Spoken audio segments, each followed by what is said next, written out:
अगर आप लोगों को यूपीएससी प्रीलिम्स 2025 के पेपर का पैटर्न समझ में आ जाए, अगर आप इस पैटर्न को डिकोड कर लें, तो आप यूपीएससी प्रीलिम्स 2026 को बहुत अच्छे तरीके से हैंडल कर सकते हैं।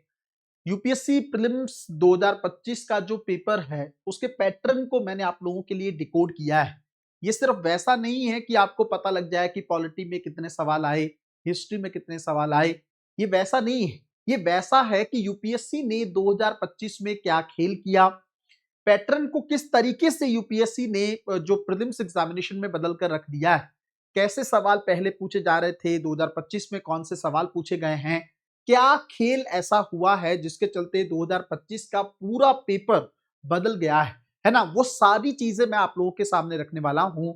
जो लोग 2026 का पेपर देने वाले हैं, वो इस वीडियो को कई बार देखें, मल्टीपल टाइम्स देखें और बार बार उस एक पॉइंट को समझने की कोशिश करें जो मैं इस वीडियो के माध्यम से आप लोगों को बताने वाला हूं। एक और चीज आप लोग समझिएगा, जिन लोगों ने 2025 का प्रीलिम्स एग्जामिनेशन दिया होगा, वो इस वीडियो की हर एक बात से सहमत होंगे। जैसे जैसे वीडियो आगे बढ़ेगा, आपको सच में फील होगा कि पेपर में यूपीएससी ने यही ही खेल किया है ना। तो बहुत अच्छे तरीके से हम लोग इसको समझने वाले हैं, लेकिन पहले आप लोग वीडियो को लाइक कर दो, शेयर कर दो, और अगर आप लोगों ने डिलाइट आईएएस के यूट्यूब चैनल को सब्सक्राइब नहीं किया है, तो आप चैनल को सब्सक्राइब करके रख लो, और उसके अलावा टेलीग्राम चैनल को भी आप लोग ज्वाइन करके रख सकते हैं। अब मैं जल्दी से ही टू द पॉइंट आप लोगों के चीज पे आता हूं। सबसे पहले देखो, आप यूपीएससी ने प्रीलिम्स 2025 में क्या किया। देखो, क्वेश्चन का जो फॉर्मेट था उसका किस तरह का दबदबा रहा। पेपर में मल्टी स्टेटमेंट प्रश्न जो थे उनकी भारी अधिकता रही। लगभग 67% जो थे इसी फॉर्मेट में थे, जिसमें 3 से लेकर 5 स्टेटमेंट पूछे गए थे। 67 क्वेश्चन ऐसे थे बच्चों जिसके अंदर 3 स्टेटमेंट से लेकर 5 स्टेटमेंट, मतलब क्वेश्चन को बड़ा बनाने की कोशिश यूपीएससी की है। जितना लंबा क्वेश्चन होगा उससे क्या होगा।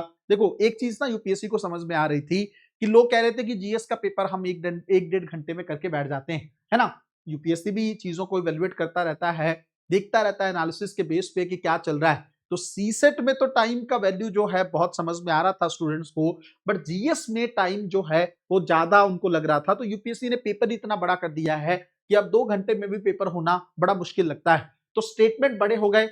अब स्टेटमेंट बड़े होंगे तो क्या होगा, क्वेश्चन में आप कंफ्यूज होने की पॉसिबिलिटी आप लोगों की बढ़ जाएगी। 5 स्टेटमेंट है ना, पांचों स्टेटमेंट को पढ़ने में ही बहुत सारा टाइम चला जाएगा, और अगर आपको पांचों स्टेटमेंट दोबारा पढ़ने, तब आपको और दिक्कत का सामना करना पड़ सकता है। दूसरी चीज अगर हम लोग देखें, तो पहली चीज तो आप इसको याद रखेंगे। दूसरी चीज, एलिमिनेशन फॉर्मेट जो है वो वापस हुआ है। अगर आप लोगों ने देखा हो तो पहले पेयर्स वाले सवालों की संख्या बढ़ रही थी, है ना। 1 पेयर सही है, 2 पेयर हैं, 3 पेयर हैं। तो इसको यही समझ में नहीं आ रहा था, तो यूपीएससी अब दोबारा लौटा है। अब जैसे पहले पेयर्स वाले थे, तो 2025 में यूपीएससी ने फिर से पहले की तरह जैसे मल्टीपल चॉइस टाइप के क्वेश्चन वो पूछता था, ए 1 2 सही हैं, 2 3 सही हैं, इसकी तरफ यूपीएससी वापस गया है। इससे एलिमिनेशन तकनीक फिर से प्रभावी हो गई है। ये अपने आप में एक पॉजिटिव चीज है, एक पॉजिटिव या गुड सिग्नल है, जिसको लेकर बच्चे बहुत परेशान हो रहे थे। पेयर्स के सवालों में आपको हर एक चीज पता होनी चाहिए, पहला स्टेटमेंट भी, दूसरा भी, तीसरा भी, चौथा भी, और अगर 5 स्टेटमेंट तब तो और दिक्कत वाली बात है। लेकिन एलिमिनेशन प्रोसेस तभी लगता है जब स्टेटमेंट इस तरह से ना पूछकर ऑप्शन इस तरह से पूछे जाए। तब अब अगर आपको 2 नहीं आ रहा है, मान लीजिए आपने 2 ऑप्शन को काट दिया है, तो आप लोग आंसर तक पहुंच सकते हो। तो ये एलिमिनेशन वाला प्रोसेस फिर से लागू हो गया है। ये सबसे बड़ा चीज अगर आप यूपीएससी में देखोगे, तो कथन और कारण वाले प्रश्न जो हैं काफी ज्यादा उनकी वृद्धि देखने को मिली, है ना। अगर आप देखेंगे तो जैसे एक स्टेटमेंट है, दूसरा स्टेटमेंट है, तीसरा है। तो पहले यूपीएससी क्या करता था कि 2 स्टेटमेंट दे दिए। अब 2 स्टेटमेंट में ये कहता था कि ये कथन है और ये कारण है। तो कथन जो है कारण को, मतलब कारण जो है कथन को एक्सप्लेन कर रहा है, या एक स्टेटमेंट ठीक है या दोनों स्टेटमेंट ठीक है, पहले वाला दूसरे को एक्सप्लेन कर रहा है, इस तरह से पूछ रहा था। वो सवाल तो फिर भी ठीक आसान थे। अब यूपीएससी ने इन स्टेटमेंट्स को भी बढ़ा दिया है, कई सारे कथन कर दिए हैं, कई सारे कारण कर दिए हैं, उसमें से आपको चूज करने के लिए कह रहा है। तो इस तरह के प्रश्न को डील करने के लिए आपकी तार्किक क्षमता जो है, लॉजिकल रीजनिंग आपका मतलब बहुत अच्छी होनी चाहिए, तब जाके आप इस तरह के सवालों को डील कर सकते हो। मेरी तरफ से अगर आप लोग चाहते हैं कि 2026 में क्या होने वाला है पेपर का पैटर्न, अगर आप उस पर वीडियो चाहते हैं तो मैं आपको बताऊंगा और इस चीज को लेकर और अच्छे से एक्सप्लेन करूंगा। लेकिन अभी आगे चलते हैं। उसके अलावा 2025 में यूपीएससी ने क्या किया, रोमन नंबर्स का उपयोग किया। विकल्पों को पेश करने के तरीके में बदलाव किया है, संख्यात्मक अंकों की बजाय रोमन अंक, ये यूपीएससी ने इनका उपयोग करना शुरू किया, जो कि एक छोटा लेकिन नया विजुअल बदलाव था। अब यूपीएससी ने ये क्यों किया है ये तो यूपीएससी जानता है, लेकिन ये बदलाव भी आप लोग 2025 में ऑब्जर्व कर सकते हैं। एप्लीकेशन बेस्ड दृष्टिकोण वाले जो क्वेश्चन हैं, जैसे आप रट्टा मारते हैं, है ना, रोट लर्निंग करते हैं, उसके बजाय व्यवहारिक अनुप्रयोग, प्रैक्टिकल एप्लीकेशन किस तरह की हो सकती है, इस पर यूपीएससी ने सबसे ज्यादा ध्यान दिया। अर्थव्यवस्था के सेक्टर में देख लो या साइंस एंड टेक्नोलॉजी के जोन में या सब्जेक्ट में आप लोग देख सकते हैं। अप्लाइड इकोनॉमी ज्यादा पूछा है, अप्लाइड साइंस एंड टेक्नोलॉजी पे ज्यादा फोकस किया है, ताकि आप लोग सिर्फ टेक्नोलॉजी को जानो नहीं, आपको पता रहे कि किस किस डायमेंशन में टेक्नोलॉजी इस्तेमाल होती है, किन सेक्टर्स में अभी इसके कितने अनुप्रयोग हो चुके हैं। पहले यूपीएससी कहता था कि इसमें जैसे मान लीजिए एआई का इस्तेमाल कहाँ कहाँ हो सकता है, अब यूपीएससी कहता है कि वर्तमान में एआई का उपयोग कहाँ पे हो रहा है ना, तो कहाँ कहाँ हो सकता है, तो उसमें उसका आंसर तो आप डी कर देते थे कि ऑल ऑफ दी अबव, हर क्षेत्र में हो सकता है। हमें क्या पता कल को होने लगे।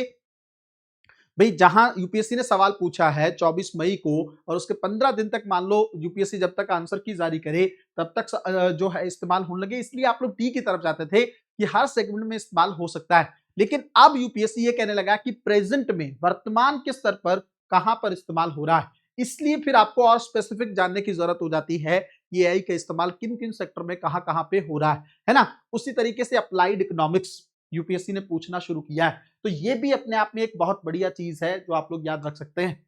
एप्लीकेशन प्रोसेस में जो यूपीएससी ने बदलाव किया, खैर वो तो पूरी तरह से अलग हो जाएगा, है ना। एप्लीकेशन पैटर्न जो है यूपीएससी का बदल गया है, उसमें अगर आप देखेंगे तो 2026-25 ये दोनों साल ऐसे रहे हैं जब यूपीएससी ने फॉर्म को बहुत डिफिकल्ट करके पूछने की कोशिश की। तो मेरे हिसाब से आप लोगों को ये पैटर्न समझ में आया होगा यूपीएससी एक्चुअल में कर क्या रहा है। यूपीएससी किसी भी, खास करके जो स्टूडेंट हैं, जो यूपीएससी एस्पिरेंट हैं, वो चाहता है कि ये लोग प्रेडिक्ट ना कर सके यूपीएससी को, है ना। यूपीएससी का नाम भी आप लोग जानते हैं, अनप्रेडिक्टेबल पब्लिक सर्विस कमीशन इनको कहा जाता है। वो जानबूझ के अपने आप को अनप्रेडिक्टेबल बना के रखना चाहता है। वो चाहता है कि आपको पता ना चले कि मैं कहां से कैसे सवाल फ्रेम करने वाला हूं। अगर आप लोग ये जानना चाहते हैं कि 2026 में यूपीएससी के पेपर का पैटर्न क्या रह सकता है, अगर आप चाहते हैं कि उस लेवल पे आपको वीडियो मिले, बड़े अच्छे तरीके से मैं समझा दूं, एकदम एक्यूरेट प्रेडिक्शन आप लोगों के सामने रख दूं, तो आप लोग वीडियो में कमेंट करिएगा, डिमांड करिएगा। अच्छे खासे कमेंट होने के बाद उस वीडियो को पूरी मेहनत के साथ मैं तैयार करके आप लोगों के सामने लेकर आऊंगा, जिससे प्रीलिम्स 2026 की कहानी आप लोगों के लिए बहुत ज्यादा आसान रह जाएगी। अगर आप लोग चाहते हैं कि यूपीएससी के अंदर सीसेट आप लोगों के दिक्कत ना बने, तो डिलाइट आईएएस पर सीसेट का बेहतरीन क्लास चल रहा है। बहुत अच्छा बैच मैंने लॉन्च किया है। सिर्फ कॉम्प्रिहेंशन के बेस पे आप लोग सीसेट को बहुत अच्छे से डील कर लोगे। उसमें कई कई सवाल मैं ऐसे बता रहा हूं जो सीसेट कॉम्प्रिहेंशन के अलावा, मैथ रीजनिंग के टारगेट्स तो चल ही रहे हैं, उसके अलावा कॉम्प्रिहेंशन जैसे कई सवाल ऐसे होते हैं जो हलवा, लो हैंगिंग फ्रूट के तौर पर यूपीएससी ने आपको दिए, लेकिन आप पहचान नहीं पाते हैं। वो सवाल भी मैं आप लोगों के सामने रखने की कोशिश कर रहा हूं। तो अगर आप सीसेट को बड़े अच्छे तरीके से डील करना चाहते हो तो डिलाइट आईएएस के इस बैच को ज्वाइन कर सकते हो। अंतिम प्रहार बैच चल रहा है। अगर अगले 1.5-2 महीने में सिस्टमैटिकली, सिर्फ और सिर्फ सिस्टमैटिकली तैयारी करना चाहते हो तो इस बैच में अपने आप को इनरोल कर सकते हो। प्रीलिम्स आपके लिए बिल्कुल भी हर्डल नहीं रहेगा अगर आप लोग इन 2 बैचेस के अंदर अपने आप को इनरोल कर लेते हो। मिलते हैं अगली वीडियो में, तब तक अपना ध्यान रखें, अपनी पढ़ाई को बहुत अच्छे तरीके से करते रहें। बहुत बहुत धन्यवाद।